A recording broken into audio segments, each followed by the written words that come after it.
Okay, I want to show you guys how I'm making some brown noise. So the thing with noise is you have all these different colors, which basically just are ways to describe the different EQ curve or shape.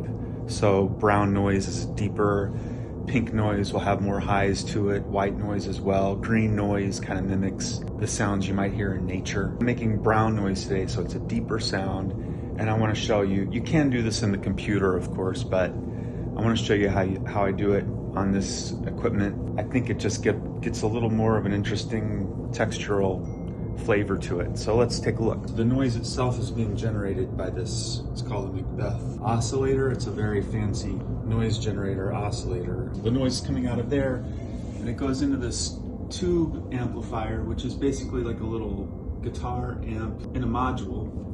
And it gets amplified, and then it adds a little saturation to it with the tubes. And then you see them kind of pulsing, and that's because I'm affecting the amount of drive with this LFO module, which basically just generates a sine wave or whatever kind of wave you want. And I have two of them that are kind of offset from each other.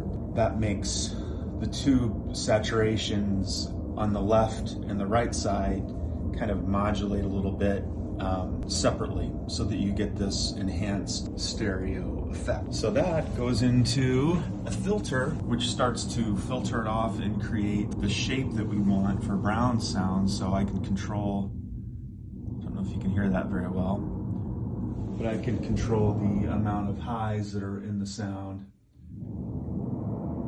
And I'll EQ that in the computer a little later to get it exactly like I want it, but this is a good start. And I can control the amount of this is the raw sound, and then this is filtered. And then lastly, that goes into this, I'm using this as an input module into the computer, which a little bit of compression, a little more character.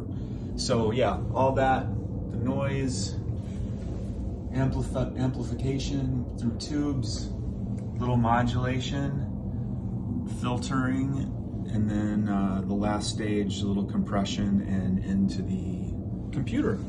So that's how I'm making brown noise for this particular track that I'm working on. Kind of crazy.